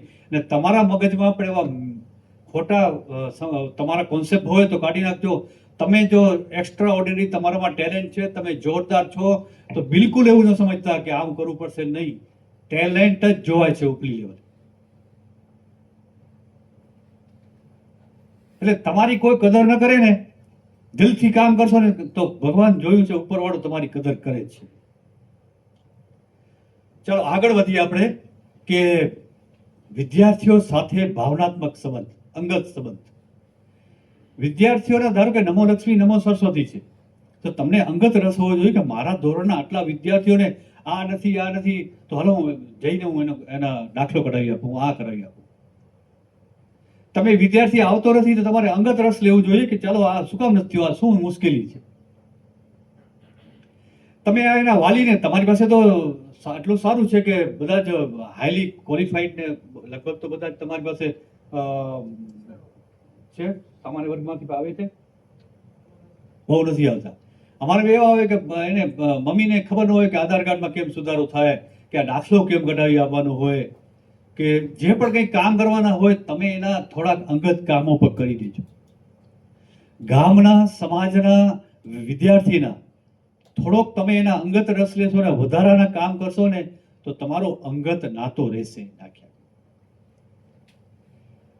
હમણાં કચ્છના એક શિક્ષક બદલી થઈને ગયા, એવા તો 2-3 ઉદાહરણ હતા. તો એને 5 તોલા સોન દીધું ગામવાળાએ. ગામવાળા વિચાર તો કરો, 5 તોલા સોન. એક બેનની ઓલી બદલી થઈ હમણાં થોડા દિવસો પહેલા, તમે જોયું હશે કે સાવ નાનકડું ગામડું, ત્યાં આપણા કચ્છના ગામડામાં બનીનામાં ગોદડા બનાવે, જેને અમે કચ્છીમાં ધડકી કહીએ છીએ. એ ધડકી છે ને એ દરેક માતા બનાવે અને પછી પોતાની દીકરીને 5 કે 7 આપે. અને જ્યારે દીકરી જ્યારે સાસરે જાય અને યાદ આવે ને ત્યારે એ પોતાની ગોદડી સાથે આમ સૂઈ જાય તો એને એમ લાગે કે ના, મને માનો ભાવ મળે છે, મને માનો પ્રેમ મળે છે. આવું એક ભાવાત્મક જોડાણ એ ગોદડી સાથે છે. તો જેટલા ઘર હતા બધાને એક એક ગોદડી આપે. આ ક્યારે થયું હશે?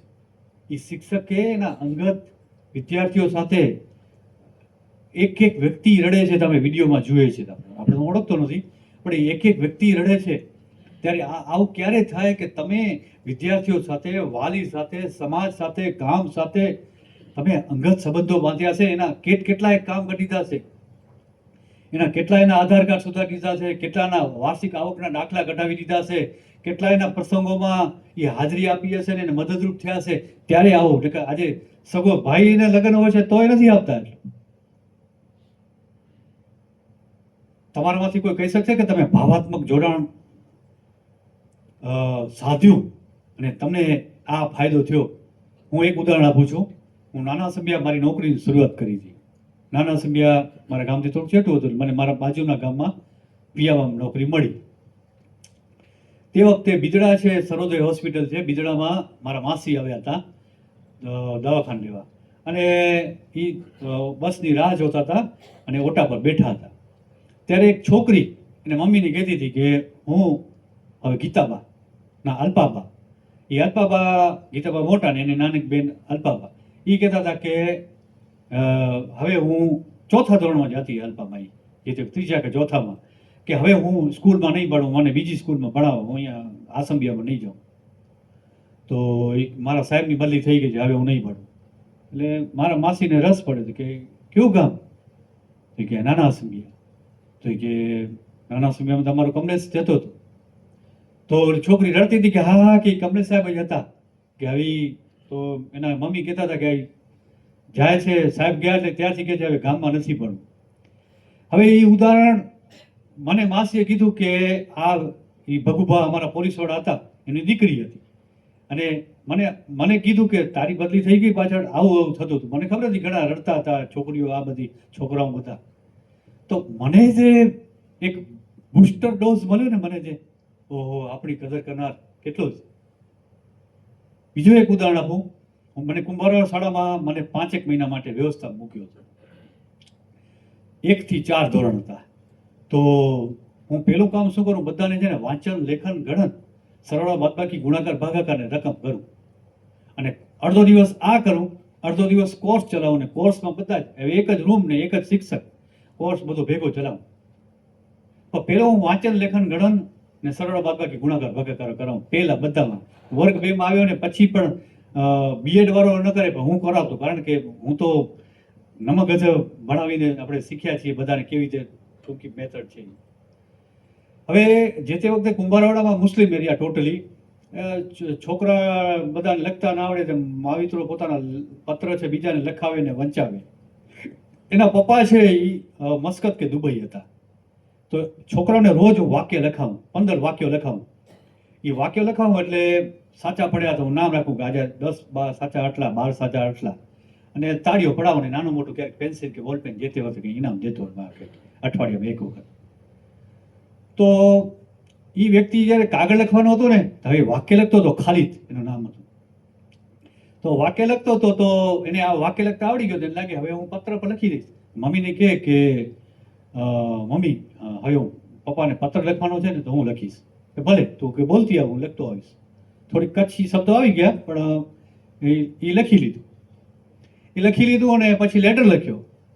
લેટર વાંચ્યો ને પછી પપ્પાએ કીધું હશે એટલે એટલે મમ્મી આવ્યા કે સાહેબ હા જો બોલો કુરકમભાઈ જે નડો એ ખાલીદા પપ્પા આવીને કે સલામ વાલેકુમ ચેતા કે મસ્કતથી હતા, મને તો ખબર નથી કે મસ્કતથી કાગળ લખ્યો છે, સલામ વાલેકુમ કીધું છે. તો મેં તો શું છે, તો એણે વંચાવ્યો કે અત્યાર સુધી ખાલીદને લખતા ને વાંચતા આવડતું નહોતું, હવે નવા માસ્તર કોણ આવ્યા છે કે એને લખતા શીખવાડી દીધું, તો એને મારા સલામ વાલેકુમ કહેજો. તો એ સલામ વાલેકુમ કહેવા માટે મને લેટર બતાવ્યો. લેટર બતાવ્યો મને એમ લાગ્યું કે મારા માટે આ શ્રેષ્ઠ એવોર્ડ છે માખણ. તો તમે જ્યારે અંગત સંબંધો બાંધો છો ને વિદ્યાર્થીઓ સાથે, ત્યારે આવા હજી પણ ઘણી વખત ફેસબુકમાં આગળ પોસ્ટ મૂકીએ તો કોઈક છોકરો કે સાહેબ તમે મને આ પેન ઇનામની દીધી હજી યાદ છે. એ છોકરો ક્યાં છે આપણે ખબર ન હોય, પણ ફેસબુકમાં આપણો મિત્ર બની ગયો હોય. કે વ્યક્તિ ક્યાં છે ખબર ન હોય, કે ગામવાળા યાદ કરે આપણે, તો આ આપણી સાચી મૂડી છે. આપણે જ્યારે કોઈ પગે લાગે ને ત્યારે સમજજો કે તમારો વિદ્યાર્થી તમારે પગે લાગે છે, તમારા પ્રત્યે આદર વ્યક્ત કરે છે, તો એ તમારું શ્રેષ્ઠ સન્માન છે. આવું સન્માન કલેક્ટરને પણ પ્રાપ્ત ન થતું. આવા અંગત સંબંધોના કંઈક કિસ્સા તમારી પાસે કોઈ શેર કરશે મને, કે તમે આવો વ્યક્તિગત સંબંધ બાંધ્યા હોય ને આવું બધું તમને ફાયદો થયો હોય, તમે કંઈક એને અથવા તો તમે આવું એના ન થયો હોય તો કંઈ નહીં, તમે એવા આટલા રસ લીધા અંગત પ્રશ્નો સોલ્યુશનમાં કે સાહેબ આને આ તકલીફ હતી કે મેં આવું કરી દીધું કે આવું કરી દીધું, એવું કંઈક છે કોઈ કહેશે?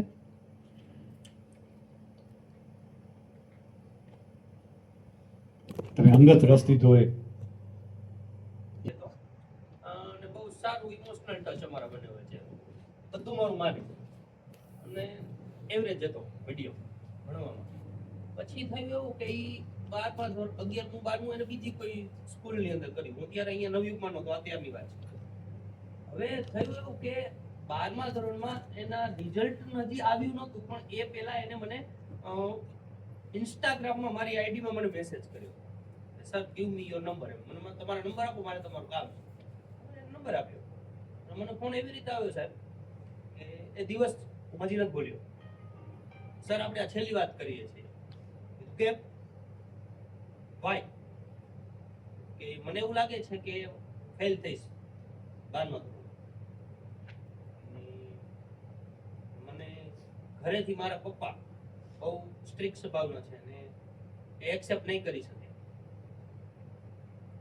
હું સમજી ગયો એની વાતમાંથી.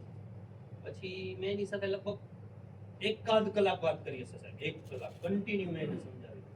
બસ મેં એને ઈ જેનું કહેવાય ને કે એક ટાઈમ હોય, 2-5 મિનિટ કે 1.5 કલાક કે 1 દિવસ, ઈ દિવસની અંદર આપણે જો એને સમજાવી દઈએ અને પાછો વાળી લઈએ તો કોઈ અઘટિત ઘટના ન બને. તો મેં એને 1 કલાક સુધી સમજાવ્યો. બીજા દિવસે મને ડર હતો કે મેસેજ આવે તો સારું અથવા તો ફોન આવે તો સારું. બપોર સુધી ન આવ્યો, મને ડર લાગ્યો. મેં પાછો એને ફોન કર્યો, પણ સામે એને રિસીવ કર્યો ત્યારે તો મને શાંતિ થઈ. ને ત્યાર પછી 8 દિવસ એનું કાઉન્સેલિંગ કર્યું. રિઝલ્ટ પાસ આવી ગયું, પણ ખુશી એ વાતની હતી કે રિઝલ્ટ પહેલા જ એને મેં બચાવી લીધો.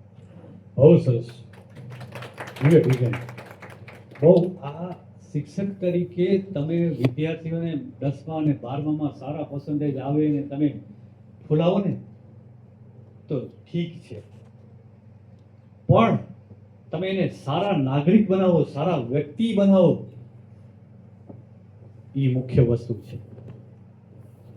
તમારો વિદ્યાર્થી ડોક્ટર બને અને પછી ડોક્ટર બનીને ખોટા ટેસ્ટ કરાવે, જરૂરી ન હોય દવા આપે, તો what is the benefit to the society? તમારો વિદ્યાર્થી એન્જિનિયર બને પણ ઇજનેરે બનાવેલો પુલ ધારો કે collapse in just 6 months, what is the benefit to the nation? What is the benefit to the country? તમારો વિદ્યાર્થી વેપારી બને ને વેપારમાં નકલી પનીર આપે છે કે ખાદ્ય વસ્તુમાં ભેળસેળ કરે છે, તો તમારા શિક્ષકોનો શું અર્થ? ઘણી વખત તો હું કહેતો હું કે બધા વિદ્યાર્થીઓ ડોક્ટર એન્જિનિયર બની ન શકે ને એના માટે આપણે પ્રયત્નો પણ ન કરવા જોઈએ. તમારો લક્ષ્યાંક હોય છે સારા નાગરિકો. ભલે ને એ રિક્ષાવાળો બને, ભલે ને એ પ્લમ્બર બને. રિક્ષાવાળો બને છે પણ જ્યારે વરસાદ પડે છે ને ત્યારે એ વ્યાજબી ભાવ લે છે ને, તો હું માનું છું કે પેલા ડોક્ટર કરતા મારો આ રિક્ષાવાળો છે ને ચડિયાતો છે. મારો વિદ્યાર્થી ભલે ને ખેડૂત બને પણ એ ક્યાંય કોઈ જંતુનાશક દવા એટલે આપણે જે કેરી કે કેળા પકવવા માટે જે કાર્બનની પડીકીઓ ને બધા આવે છે એનો ઉપયોગ નથી કરતો ને, તો હું માનું છું કે પેલા એન્જિનિયર કરતા મારો આ ખેડૂત ચડિયાતો છે. ભલે ને મારો વિદ્યાર્થી પ્લમ્બર બને પણ એ મહેનત કરીને કમાય છે ને, તો હું માનું છું કે બોલો ભ્રષ્ટ અધિકારી કરતા મારો આ પ્લમ્બર સારો. તમે એ લક્ષ્યાંક બિલકુલ, આપણે લક્ષ્યાંક શું આપ્યું છે? ગુણાંકને આપ્યું છે, ગુણને નથી આપ્યું, વ્યક્તિઓના મૂલ્યોને નથી આપ્યું. આ જે પણ આજે દેશમાં સમસ્યાઓ બધી સર્જાય છે ને, હું તો એના માટે 3 જ વ્યક્તિને જવાબદાર માનું છું કે માતા પિતા અને ગુરુ. તમે પહેલેથી એને સંસ્કાર જ એવા આપો કે કંઈ ખોટું કરે જ નહીં. જ્યારે જ્યારે પણ બસો સળગે ને ત્યારે મને લાગે છે ક્યાંક માતા પિતાને શિક્ષક એના શિક્ષકનો કંઈક દોષ હશે.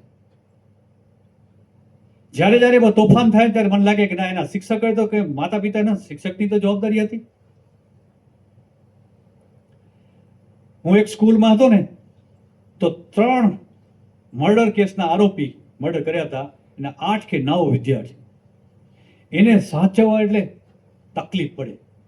જે મર્ડર કેસના આરોપી હતા એને બધા એટલા તોફાન ફરિયાદ કર્યા કે સાહેબ આ લોકોને સાચવવા નહીં. ને ખરેખર અઘરા હતા, મને ખૂબ મહેનત પડી. પણ પછી મેં શું કર્યું, એની શક્તિઓને મને ખબર હતી આ ભણશે નહીં, એની શક્તિઓને ચેનલાઇઝ કરી. જૂની આપણી તો સિદ્ધાંત છે કે તોફાની વિદ્યાર્થીને મોનિટર બનાવો. મોનિટર ન બનાવો તો કંઈ નહીં, એને બધાને ડિસ્ટર્બ કરે છે, એને બાગાયતનું કામ સોંપી દો કે બેટા તું જો આમ કરે છે ને એમાં થોડીક કંઈક સારું કામ કરે ને એપ્રિશિએટ કરો. આજે તો આજે ને મસ્ત કામ બાગાયતમાં કરી નાખ્યું કે થોડોક આપણે જે બધી વ્યવસ્થા ગોઠવામાં બીજા કંઈક આપણે જરૂર પડે એમાં ક્યાંક સાંકળી લે. સ્પોર્ટ્સમાં એને સાંકળી લો, આ જો સ્પોર્ટ્સમાં આવું કરે છે ને આ છે. શક્તિને ઓળખી અને એને ચેનલાઇઝ કરવાનું પણ આપણે કરવું પડશે.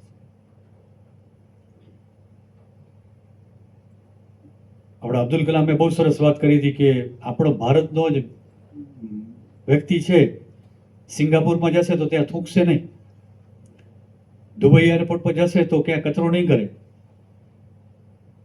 લંડનના હિથ્રો એરપોર્ટ પર હશે તો એના નિયમોનું પાલન કરશે. પણ જ્યારે ભારતમાં આવશે ને બધું ભૂલી જશે.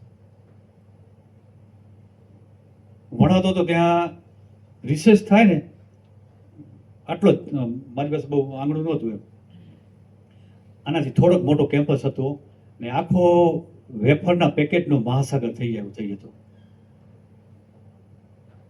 મેં શિક્ષકોને સૂચના આપી, વિદ્યાર્થીઓને સૂચના આપી, કંઈ ખાસ સુધારો થયો નહીં.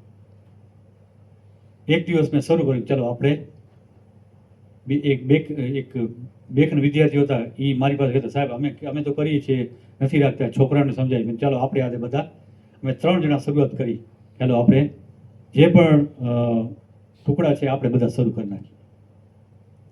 બધા જ ભેગા કરી નાખ્યા. બીજા દિવસે અમારા 3માંથી વિદ્યાર્થીઓ વધ્યા, 8 થયા.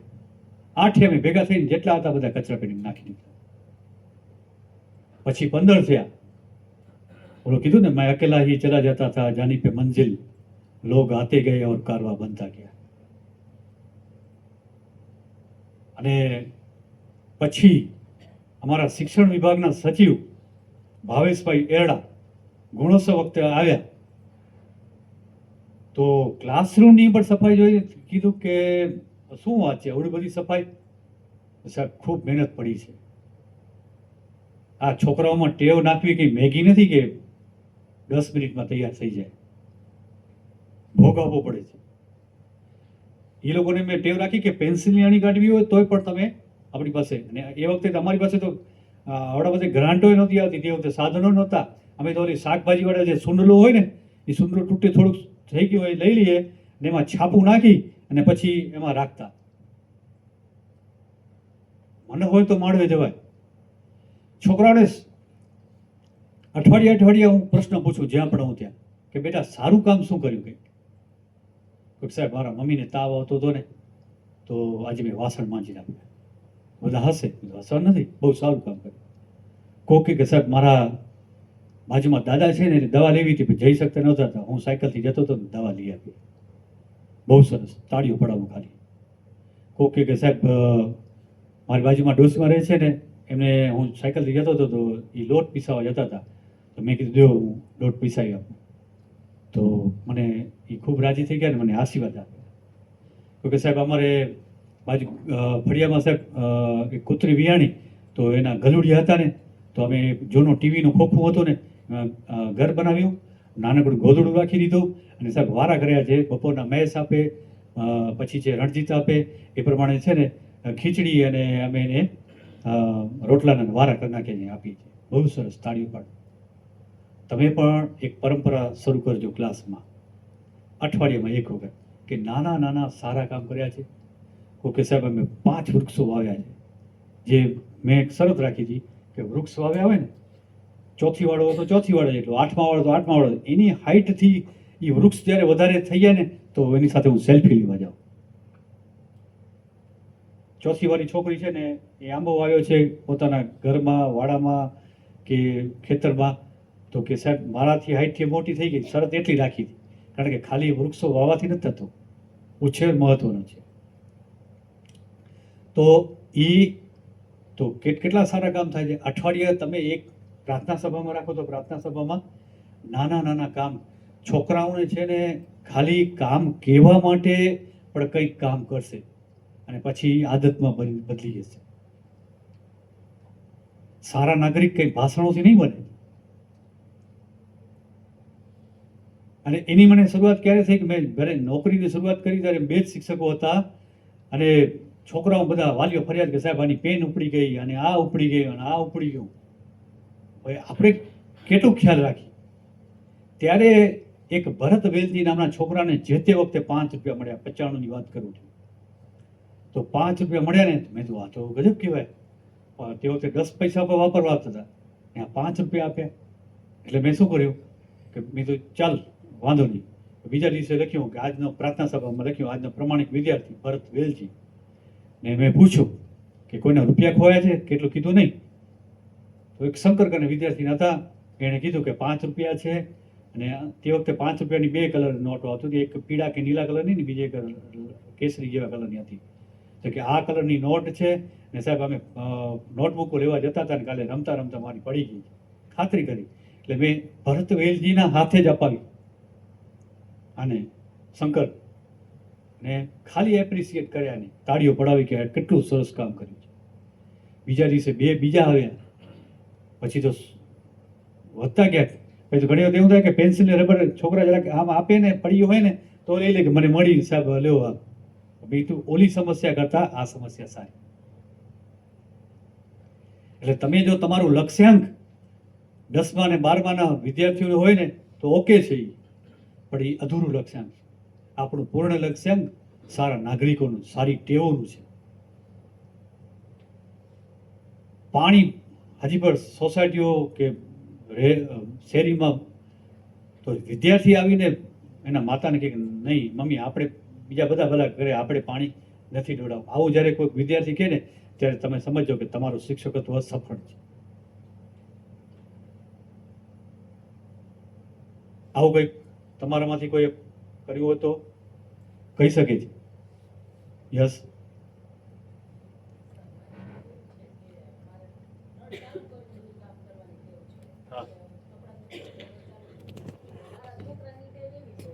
જે તે ઠીક છે સાહેબ, મારા પપ્પા દાઢી કરે ને તો નળ ચાલુ રાખી દે, પાણી થોડું જોઈએ, પછી સાહેબ હું બંધ કરી નાખું. તો મેં તો આ આપણે રોજ રોજ કહેતા ને શનિવારના, તો આ પ્રકારે થતું આ કે બહુ સરસ, એને અભિનંદન જો આપણા ખાસ. Yes sir. મોદી સાહેબે એક વખત 20 ઓક્ટોબર પહેલા પરિપત્ર કર્યો હતો કે તમારે શાળામાં બધાને પ્રતિજ્ઞા કરાવવાની કે ભાઈ હું મારું ઘર, મારી શેરી, મારા મોહલ્લામાં બધી સાફ સફાઈ રાખીશ.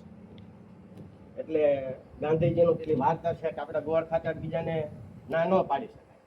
એટલે સવારમાં અમને એવો વિચાર આવ્યો એ વખતે, તાજા ટાઈમ 8 વર્ષ પહેલાની વાત છે. એટલે હું સવારે એ પ્રતિજ્ઞા લેવડાવવા નથી અને આગલા દિવસે સવારે સાવરણો લઈને બહાર નીકળ્યો. સાફ સફાઈ હું કરું તો છોકરાને કહી આપીશ ને.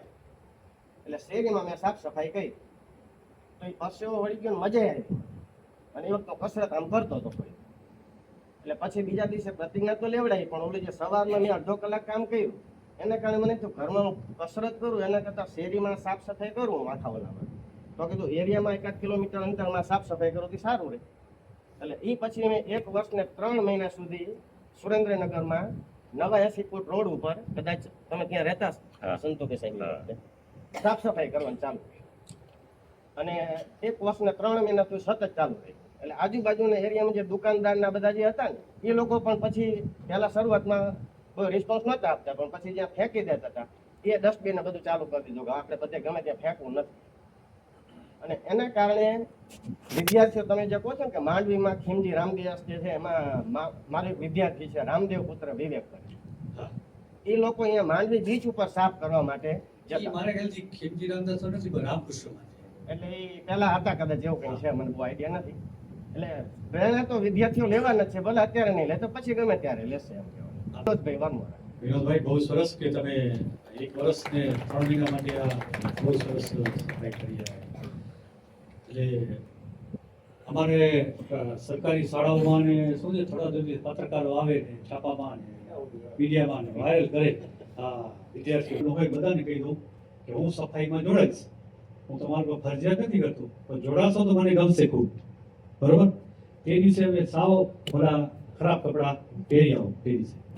અને જે પણ સફાઈ કરવાની હોય ને બધાની, એ વિદ્યાર્થીઓ સાથે હું પણ જોડાતો. અને છેલ્લે સાવ અમારી આમ હાલત ખરાબ થઈ ગઈ હોય, પણ તમે જ્યારે સફાઈ કરો છો ને ત્યારે કોઈ પણ, કારણ કે હવે બીજી કોઈ જોગવાઈ નહોતી, તમે વિદ્યાર્થીઓ સાથે ફરજિયાત કરાવવું જ પડતું. કોઈ આપણી પાસે એવા તો હતા નહીં પ્રાથમિક શાળામાં જતી વખતે.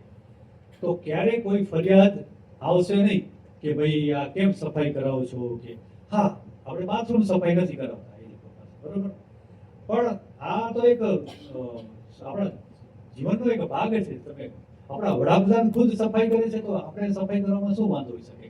અને એ ટેવ તમે કરશો એમ સાહેબે કીધું એ પ્રમાણે તો ટેવ પડશે. એટલે ને નશો છે એટલે જ નેતા તો હું કાલે નીકળી જાત કચ્છ માટે. આજે મારો મોટો છોકરો હૈદરાબાદથી આવ્યો છે, પણ તમે ના, મેં તો મને નશો છે એટલે હું જઈશ જ, કારણ કે ઘણા સમયથી છે. એટલે આપણે અહીંયા વિરામ આપશું. શિક્ષકને કોઈ વ્યસન હોઈ શકે ખરું? જ્યારે શિક્ષકને હું ગુટખા ખાતા જોઉં, ક્યાંક કોઈ પેપરમાં જોઉં કે શિક્ષક દારૂ પીને આવ્યો અને પકડાઈ ગયો ને જોઉં, ત્યારે આપણે લાગે કે ભલે કોક જ એવા કરે છે, પણ આપણે તું ભાઈ આવો શોખ છે તો શિક્ષક શું કામ બન્યો છે? તું તમે, મેં તો ચાય મૂકી દીધી, જરૂર નથી તમે મૂકો બધા, પણ એટલીસ્ટ ક્યાં આપણે ગુટખા કે એવું કોઈ વ્યસન હોવું ન જોઈએ. મોરબીમાં તો હું થોડું વધારે જઉં છું. મેં કીધું ને, વાલિયામાંથી વાલ્મીકી બનવાની ક્ષણ આવે છે, ક્ષણને ઓળખતા આવવું જોઈએ. આમાં જે પણ કંઈ કરતા હશે, હું આશા રાખું છું કે એ ક્ષણ પણ ક્યારેક આવશે ને મૂકી દેશે. આપણે તો વ્યસન હોય ભણાવવાનું, આપણે તો વ્યસન હોય વાંચવાનું, આપણે તો વ્યસન હોય કે પુસ્તક પ્રગટ કરવાનું, આપણે તો વ્યસન હોય સંગીતનો, આપણે તો વ્યસન હોય સ્પોર્ટ્સનું.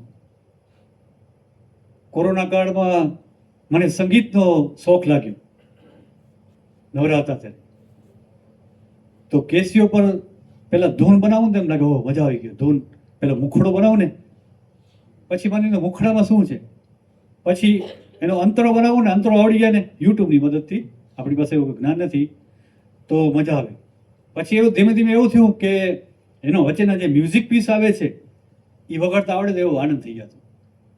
અને યાદ કરજો કે એ આનંદ જે આપણે આવે છે ને, હું ગમે એટલો થાકેલો હોઉં, ગમે એટલો કંટાળેલો હોઉં, ક્યાંક હું સ્કૂલમાં જાઉં ને ભણાવું કે કેસીઓ વગાડું કે મારો મનગમતો પુસ્તક વાંચું, મનગમતું સંગીત સાંભળું ને તો મારો તમામ થાક ઉતરી જાય છે. આપણે તો આવા વ્યસન હોય છે.